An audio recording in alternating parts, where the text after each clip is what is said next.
Mehedi Hasan Sony আমার আজকের এপিসোডে আপনাদেরকে স্বাগতম জানাচ্ছি। আমার পিছনে যে মসজিদটি দেখতে পাচ্ছেন আবু বকর সিদ্দিকী রাদিয়াল্লাহু তাআলা আনহুর নামে প্রতিষ্ঠিত এই মসজিদটি। তো আজকে আমি আপনাদের ঘুরে দেখাবো আমার এই এপিসোডটি। এই যে মসজিদ আবু বকর আল Siddiqui, it is one of the mosque in all Musalla area. It is so named because during his caliphate Abu Bakr al-Siddiqi মসজিদটির আয়তন খুব বেশি বড় না, কিন্তু প্রাচীন ঐতিহ্যে ভরপুর। কারণ আবু বকর সিদ্দিকী রাদিয়াল্লাহু তাআলা আনহু ছিলেন আমাদের মুসলিম উম্মার প্রথম খলিফা এবং রাসূলুল্লাহ সাল্লাল্লাহু আলাইহি সাল্লামের সবচেয়ে বেশি আস্থাভাজন লোকের অন্যতম একজন, যাকে দুনিয়া থেকেই জান্নাতের সুসংবাদ দেওয়া হয়েছে।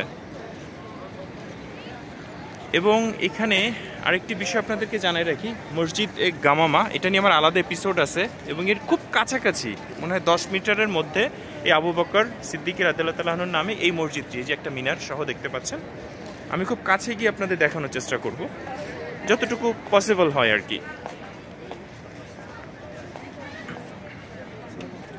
অনেকেই আসছে দর্শনার্থী। এই যে মসজিদের ইনার সাইড,